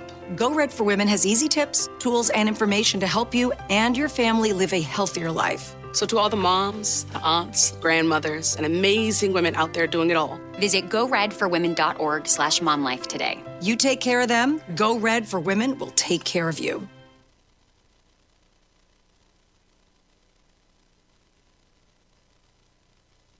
Find daily interviews and full shows of the Financial Exchange on our YouTube page. Subscribe to our page and get caught up on anything and everything you might have missed. This is the Financial Exchange Radio Network.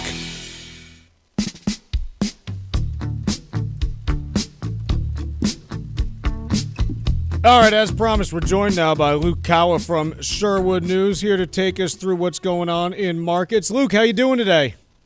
Doing great. How about yourself? We are doing well. I know the S&P 500 is off very modestly today, but for the purposes of this conversation, we got stocks basically at all-time highs. Luke, what's been driving the rally the last couple weeks? Yeah, no, hey, like I'll whenever we're within 2%, let's just call it all-time highs. There right? we go.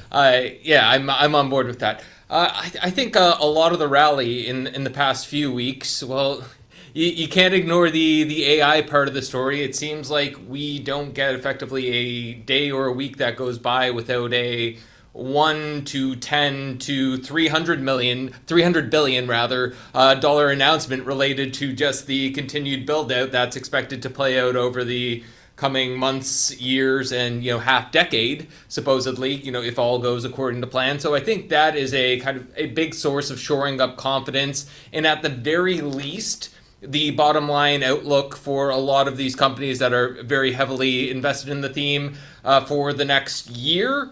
After that, you start to look at purchase obligations or kind of non-binding agreements and maybe water down the elements somewhat, but it keeps the floor looking pretty firm. I would say the second big part is, of course, the Federal Reserve delivered its rate cut as expected, and that was a lot of it is priced in ahead of time. But one thing you definitely have seen, and this is outside of the S&P 500 mainly, I would say it's mainly in the Russell 2000. I think a lot of people like to look at that index as kind of a better gauge of the U.S. economy. I don't share that view. I think the Russell is full of a lot of speculative growth stocks, a lot of companies that have a higher embedded risk of default than a lot of the bigger names, and a lot of companies that have higher floating rate debts. So when short-term rates come down, those companies benefit, their embedded risk of default goes down. And if we look at some of the pockets of the market that have just performed extremely well,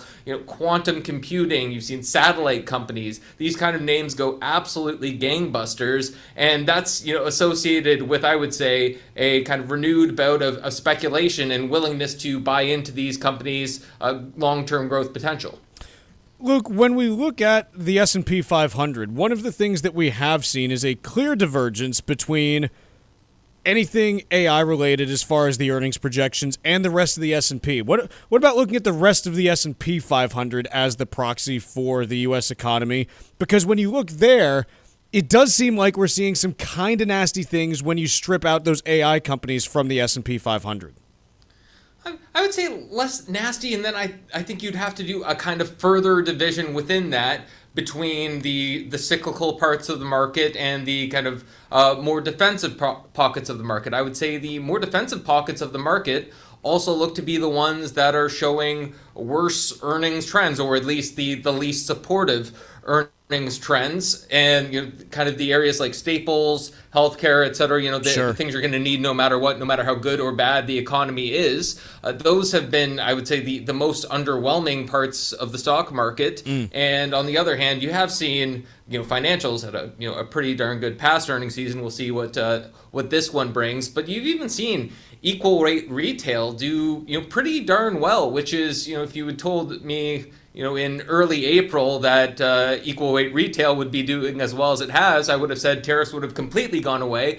No, it just turns out that the idea I'm leaning in hardest to explain this is just we have severely underestimated the degree of the quote-unquote K-shaped economy, the idea that we already know that the top 40% of earners drive more than 60% of spending in the U.S. economy, and they are really kind of doing a number in kind of keeping that aggregate number afloat, even as we know that there's not everyone's enjoying the rising tide, so to speak. You mentioned financials in there. One of the things we've seen during this last week or so run to all-time highs is financials breaking down a little bit, particularly the asset managers, and this comes on the back of a few kind of surprising stories out of the auto industry between Tricolor and First Brands. And Mike and I were talking in the last segment, like, what does this mean for like that whole private credit space? And is there something to worry about there? Are we getting any signals on that front? I think the signal you're getting is coming straight from the stock market, right? Like this is the private credit PE space has been, I would say, a bit of a slow burn this entire cycle in terms of kind of the lack of the ability to find attractive opportunities or to necessarily find the returns for investors, and searching for a new investor base, i.e. now retail, to try to shift a lot of this exposure to. And the more and more that happens, it just seems like once every 3 to 6 to 9 months you have an episodic event that causes, and in this case you've highlighted well what it is, the kind of those lending troubles that causes people to exit that asset class pretty abruptly. So it just seems to me, at least, that private credit has been the slow burn of people have been worrying about it for a long time. It's by the nature of the business, something that's a little tougher to get your head around. And, the entire private space, it doesn't have public marks, but the companies that operate the most in the space, they certainly do. And people do vote with their feet when they see signs of worry in that sector. And it has been, very prone to sharper drawdowns whenever you see kind of signs of struggling in one pocket of the industry or concerns about the economy writ large. Luke, appreciate you joining us. Hope you have a great rest of the day, and we'll catch up with you soon. Hey, last thing, go Yanks, go. Sorry. Oh, boy. Boom. Yikes. From a Canadian. Yikes. Well, I'm glad we got that out of the way. It was good. Yeah. So, in any case, big thanks to Luke for joining us. Again, he's always great. He always has some really good insights into what's going on in markets there. Let's take a quick break. When we come back, we got trivia. We got Wall Street Watch after this.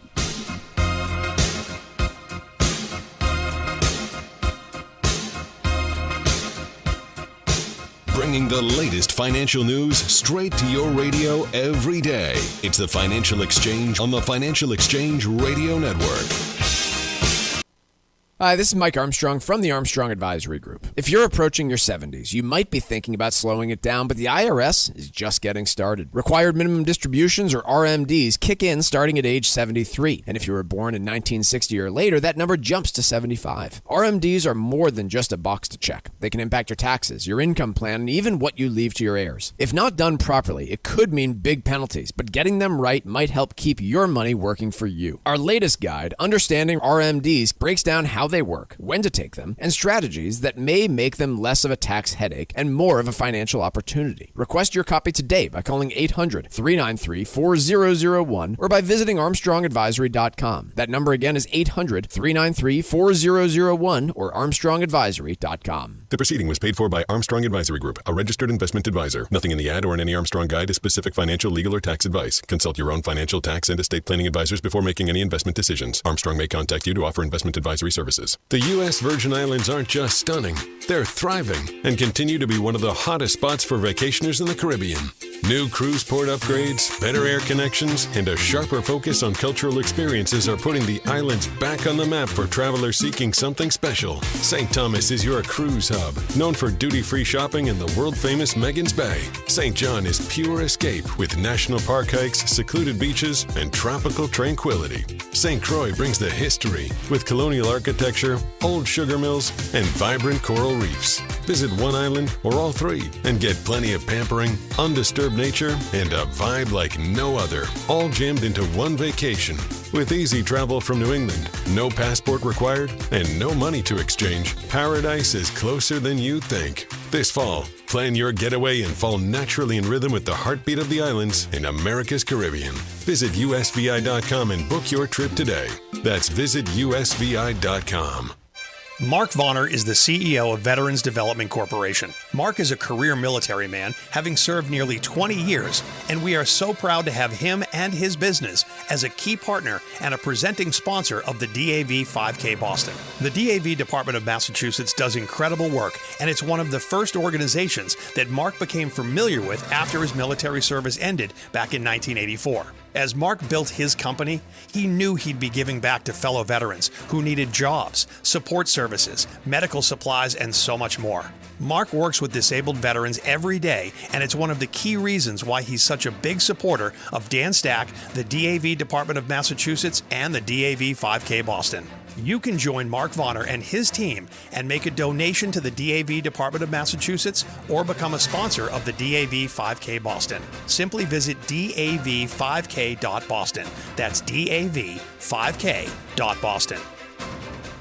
This is Tucker Silva of the Financial Exchange Show, and I'm joined today by estate planning attorney Todd Lutzke, a partner with the law firm of Cushing & Dolan with a master's in taxation. And today we're talking about the implications of gifting assets away. Todd, since the estate tax laws are projected to change on January 1st of 2026, significantly reducing the estate tax exemption, does it make sense to gift away assets right now?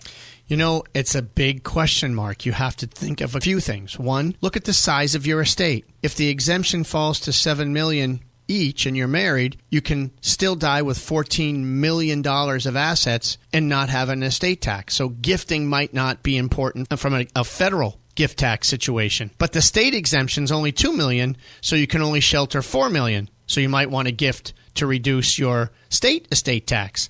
However, there's basis to consider. If you give away low basis assets, you're trapping capital gain. And to do that, you might be paying more in capital gains taxes later when the kids sell the assets than you're saving in just Massachusetts estate tax. So you really got to think about whether it makes sense to gift or not. And if you're going to gift, you should probably set up a gifting trust. People might be gifting large assets away and not gift the assets directly to a child. Have them in a trust for the child's benefit and then protect those assets for them. Educate yourself about the implications of gifting your assets away. Request your free copy of Todd's brand new guide called Making the Most of Gifting Assets right now by calling 866-848-5699. That's 866-848-5699. Or you can request a copy from their website, legalexchangeshow.com. The proceeding was paid for and the views expressed are solely those of Cushing & Dolan. Cushing & Dolan and or Armstrong Advisory may contact you offering legal or investment services. Cushing & Armstrong do not endorse each other and are not affiliated.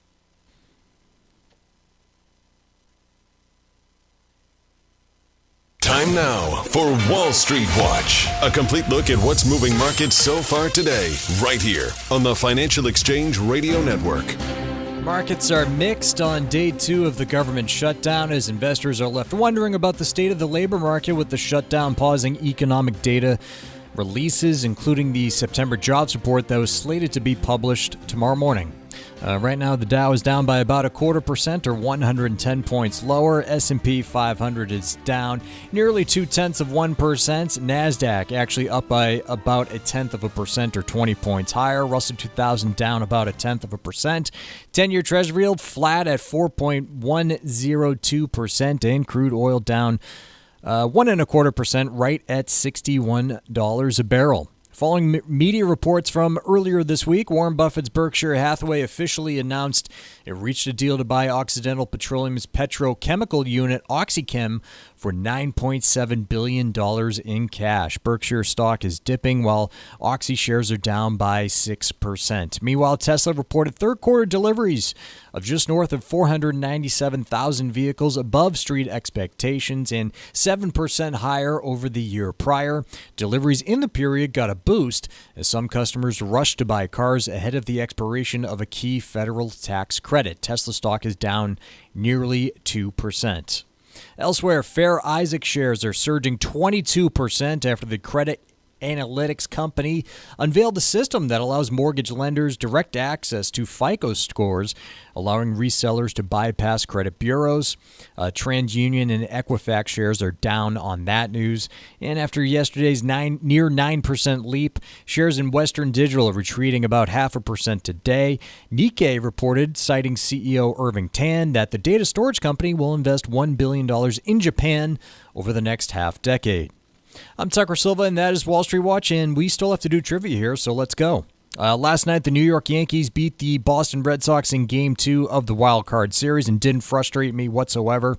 The Red Sox and Yankees have met in the playoffs 5 times before this series, with the most recent coming in 2021. So our trivia question today: how many times have the Red Sox beat the Yankees in a playoff series? Once again, how many times have the Red Sox beat the Yankees in a playoff series? Be the 4th person today to text us at 617-362-1385 with the correct answer, and you'll win a Financial Exchange Show t-shirt. Once again, the 4th correct response to text us to the number 617-362-1385 will win that t-shirt. See complete contest rules at financialexchangeshow.com.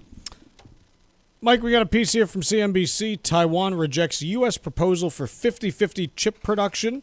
Says trade talks focused on tariffs. Effectively, the United States was pushing for Taiwan Semiconductor to make half of the chips the U.S. needs in the United States, and Taiwan basically said, no, we're not interested in that, which I understand from their perspective. Yeah, from a geopolitical perspective, I mean, they refer to it has been referred to as the Silicon Shield. The idea that Taiwan is so strategically important to the global supply of semiconductors that China can't invade and retake the territory out of fear for what that would do to global supply. I am sure that Taiwan could be convinced of this, but the trade-off would probably be some form of long-term defense commitment. Security guarantee from the United States that is far and away more than what we do currently, which is, what's the official stance on Taiwan, that we officially do not support Taiwan independence, Taiwanese independence from China. I don't know the exact framing of it, but I know the Chinese are pushing for something more structured on that, more dedicated from the White House on the status of Taiwan. And from their perspective, right, the only thing that is keeping us safe here is the inability of the United States, or a large part of it is the inability of the United States to successfully manufacture these semiconductors. So until you get that, I don't know that they're going to be willing to move on that. Which makes total sense from their perspective. Right. It's like, okay, what's in it for us? If you get to 50-50, then it is very easy for the United States to then get to 100 if we need to, which therefore directly hits at Taiwanese security. Yeah, it's kind of a big deal. Yeah, so we'll see where this goes, but I don't know that other scenario is a trade-off the United States would be willing to make to say, yeah, we're going to run in the face of everything that we're trying to accomplish with China in order to provide Taiwan a long-term security guarantee. The U.S. Virgin Islands aren't just stunning, they're thriving and continue to be one of the hottest spots for vacationers in the Caribbean. New cruise port upgrades, better air connections, and a sharper focus on cultural experiences have put the islands back on the map for travelers seeking something special. St. Thomas is your cruise hub, known for duty-free shopping in the world-famous Magens Bay. St. John is pure escape with national park hikes, secluded beaches, and tropical tranquility. St. Croix brings the history with colonial architecture, old sugar mills, and vibrant coral reefs. Visit one island or all three and get plenty of pampering, undisturbed nature, and a vibe like no other, all jammed into one vacation. With easy travel from New England, no passport required, and no money to exchange, paradise is closer than you think. This fall, plan your getaway and fall naturally in rhythm with the heartbeat of the islands in America's Caribbean. Visit usvi.com and book your trip today. That's visit usvi.com. The incredibly shrinking pool of publicly traded companies, piece from Barron's. And look, what we have right now, there are just over 4,000 publicly traded companies available on U.S. markets right now. If you go back to 1996, 30 years ago, there were about 8,100. So there are about half as many companies that are publicly traded in the U.S. today as there were 30 years ago. Is this few different things? The first is the reasons for doing so. Why would companies generally... There are two reasons why this can happen. Companies staying private longer or permanently. Number two, more consolidation within publicly traded markets. There are good reasons for both of those things to have happened in the last 30 years. Yeah, so you're saying that the existing companies on publicly traded markets are bigger and more consolidated. Checks out. Economies of scale pay. And we're also saying that something structurally has changed since the 1990s to allow big companies to stay private and fund themselves longer than they could previously. That piece I know exists. I don't really understand why it exists in a way that it didn't in the 90s, but I do know that the prevalence of private equity and the ability for these companies to fund themselves is far beyond what they could do back then. This then brings us to, I think, what the really interesting question is, which is this good, bad, or neutral? Probably all of the above for different parties. Who's it good for? It may be good for the companies themselves to not have to focus quite as much on quarter-to-quarter guidance and publicly traded things. I think being private may allow you... If you're staying private, If you're staying private, longer term, I think of Fidelity as an example of a big company who very much lives and breathes by the idea that they are privately held and they don't need to respond to shareholders in the same way, and they consider that to be a competitive advantage. Sure. So I think for companies themselves, you could make an argument. Yeah, not being beholden to public shareholders and public reporting requirements makes us more competitive. Maybe. In some cases, yes. In some cases, no. For the public companies, you could say the greater consolidation has helped with margins and, know, greater stability and things along those lines. So I think you can make that case. I think then you can also make the case that in general, for the average investor, this has resulted in better outcomes as well. Where I'll go on that is, again, the returns that private markets offer to people that can get in early with, good managers are robust. Like, there's a reason why ultra high net worth people look for, whether it's VC, private equity, there's a reason why they're attracted to that. Likewise, if you look at how consolidation has impacted public markets, corporate profit margins have risen dramatically in the last 30 years, from about 7% of GDP to around 12% of GDP. Even if you look within specific industries, as much as I like to rip on the airlines, the reason why they're finally investable for the last 15 years is because we allowed a tremendous amount of consolidation and got rid of a bunch of competition, which allows them to be more profitable. I'm not saying that's good for you and me flying on them. But for investors, it is. Correct. So I think you can make a case that this has generally been pretty good for the average investor. Who has it been bad for? I think you can make a case that for the person that is like looking for that needle in a haystack that, is, hey, this is going to be the next big thing. Those companies are coming to market later without the same growth opportunities. We talk about Amazon a lot. Amazon IPO'd was like a $100 million company. No good tech company does that. OpenAI is $500 billion in private and not even thinking about going public. So I'm wondering, I don't know how to determine who that hurts, but we will probably hear fewer of those stories of the average person hitting an absolute grand slam on stock investing by investing in whatever the next version of Apple was in 1990.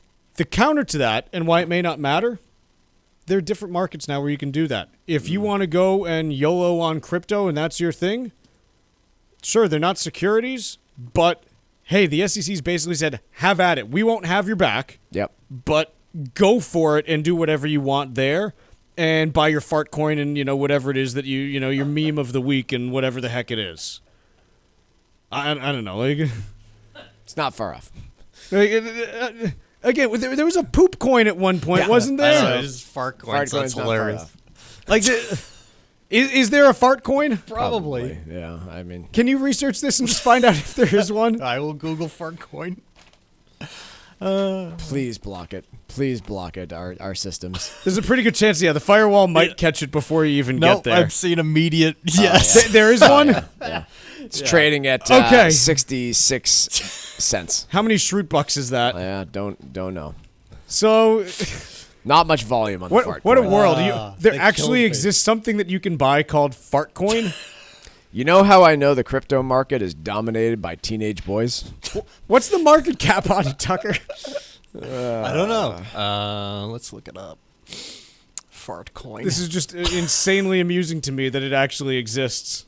68 cents? That can't be right. That's the price. I think it's sitting at a market cap of around $200 million, Chuck. $200 million? Meaning that people have put that much money into something called fart coin? That's a lot of fart coins. I could be looking at this wrong. I don't frequently look up cryptos, but that was what I was seeing here. Might include in the Wall Street Watch. Is there a broader flatulence index out there? Okay. I mean, my goodness, like, there's something called fart coin with a $200 million market cap out there. Like, what do I do? What do I do with that information? What am I doing with my life? What are we doing here? According to CoinMarketCap, which I've never used as a source before, actually, it's calling it a $667 million market cap. Even worse. I wouldn't use that as a source normally, as the first result that came up. Maybe Forbes would be more reliable in this source, but piece from CNBC, next in our stack. Tokenization of real-world assets is an unstoppable freight train coming to major markets, Robinhood CEO. Let's go to break. Stack Roulette is next. The Financial Exchange streams live on YouTube. Subscribe to our page and stay up to date on breaking business news all morning long. This is the Financial Exchange Radio Network. Are you wondering where the economy is headed? GDP is growing, but tariffs, inflation, and job numbers are making headlines. Interest rates, housing costs, and policy changes are impacting all of us. Even AI is changing how markets move. Hi, this is Chuck Zodda from the Armstrong Advisory Group. We're hosting 2 financial seminars this fall to help you make sense of it all. Join us at Margaritaville Resort, Cape Cod on October 9th or at the Showcase Superlux in Chestnut Hill on October 16th. To reserve your seat, call 800-393-4001. We'll break down the economic trends, market risks, and smart strategies you need to plan for retirement and beyond. Diversification, preparation, and smart decisions are several of the keys to navigating uncertainty. Register today by calling 800-393-4001 or on our website, armstrongadvisory.com. The proceeding was paid for by Armstrong Advisory Group, a registered investment advisor. Nothing in the ad or in any Armstrong guide is specific financial, legal, or tax advice. Consult your own financial, tax, and estate planning advisors before making any investment decisions. Armstrong may contact you to offer investment advisory services. Cushing & Dolan want to help you make the most of your estate plan, starting with how you gift your assets. Their brand new guide, Making the Most of Gifting Assets, breaks down the pros and cons so you can avoid costly mistakes. Gifting may sound simple, but it can create complications you may not see coming. For example, if you gift your primary home to your kids and they sell it, they could face huge capital gains taxes, and that surprise bill could derail your plan. It's the kind of insight that can help you protect what you've built and keep your family's future on track. Whether you're just getting started or you're deep into your estate plan, this guide from Cushing & Dolan is a must-have to make smart, informed decisions. Call 866-848-5699 right now to get your copy. That's 866-848-5699. Or request it online at LegalExchangeShow.com. That's LegalExchangeShow.com. The proceeding was paid for and the views expressed are solely those of Cushing & Dolan. Cushing & Dolan and or Armstrong Advisory may contact you offering legal or investment services. Cushing & Dolan and Armstrong Advisory do not endorse each other and are not affiliated. The U.S. Virgin Islands aren't just stunning, they're thriving and continue to be one of the hottest spots for vacationers in the Caribbean. New cruise port upgrades, better air connections, and a sharper focus on cultural experiences are putting the islands back on the map for travelers seeking something special. St. Thomas is your cruise hub, known for duty-free shopping and the world-famous Megan's Bay. St. John is pure escape with national park hikes, secluded beaches, and tropical tranquility. St. Croix brings the history with colonial architecture, old sugar mills, and vibrant coral reefs. Visit one island or all 3 and get plenty of pampering, undisturbed nature, and a vibe like no other, all jammed into one vacation. With easy travel from New England, no passport required, and no money to exchange, paradise is closer than you think. This fall, plan your getaway and fall naturally in rhythm with the heartbeat of the islands in America's Caribbean. Visit usvi.com and book your trip today. That's visitusvi.com. Hey, listen, are you a 50-year-old person looking for term life insurance? Then you need to talk to Bob. Bob specializes in helping people find $1 million or more of term life insurance for a couple of $100 a month. Look, you need to know there's a price war in the term life insurance business, and you may be paying too much. Call Bob, and he'll shop and see how much money he can save you. Look, this could be the last term life insurance policy you ever have. Your rates are guaranteed for the next 20 years. That's right, guaranteed level rates for the next 20 years. And if you're a smoker or your health is not perfect, Bob has great rates for you too. So for $1 million of term life insurance coverage for a couple of $100 a month, call Bob right now. 800-965-7987. 800-965-7987. 800-965-7987. That's 800-965-7987. Paid for by Term Direct.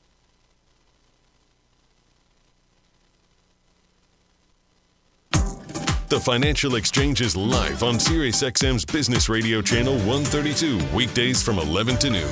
Get the latest business and financial news from across the country and around the world, and keep up to date on how it might affect your wallet. That's the Financial Exchange, weekdays from 11 to noon on SiriusXM's Business Radio Channel 132. This is the Financial Exchange Radio Network.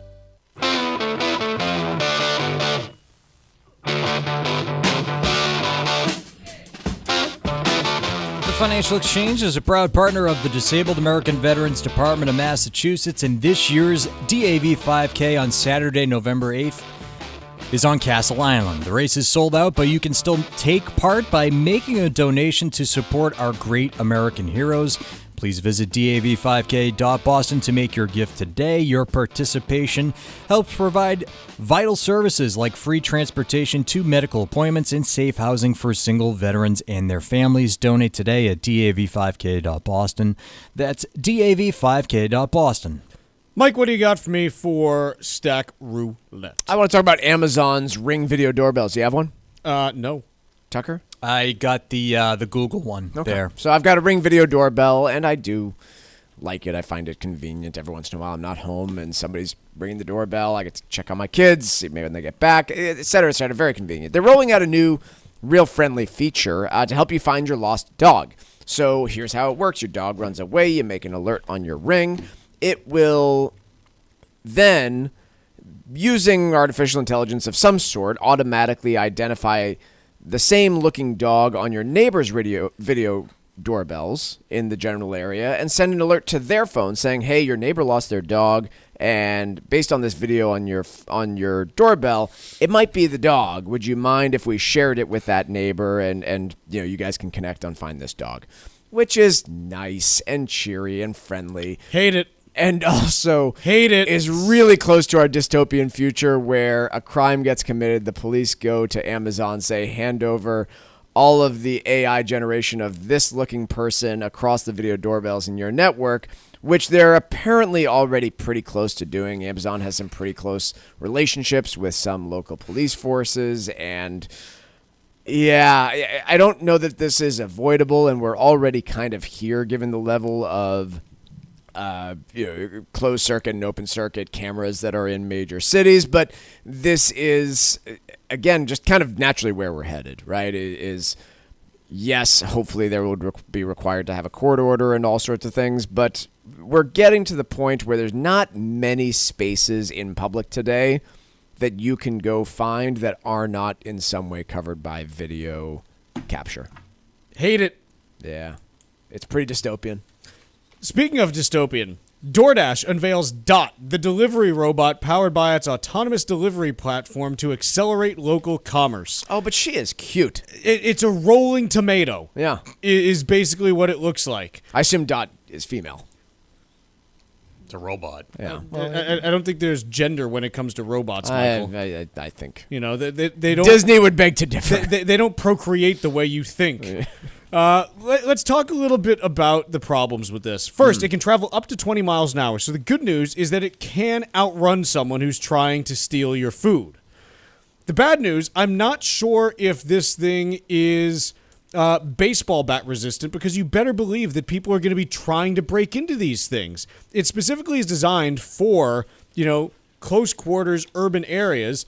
And as someone, who lived in Somerville for quite some time, porch pirates were really a thing where people would try to steal your packages. You think they're not going to try to take food out of a DoorDash robot?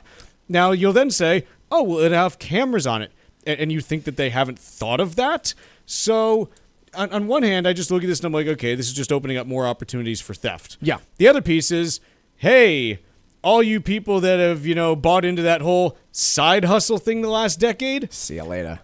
You're getting screwed by the very company that brought you that side hustle. Yeah. I find this also dystopian and less concerning than the Amazon Ring doorbell. But I would agree. Same boat. But yeah, this one, I'm not as much concerned about the privacy concerns as I am about, it's going to replace a lot of Guys, here's the thing. The next 15, 20 years, a lot of us are going to be replaced. It might be me. It might be Mike. It might be I don't know that anyone's 100% safe on this. So, take it for what it is. Quick break for the rest of the day. We'll see you tomorrow for a Not Jobs Report.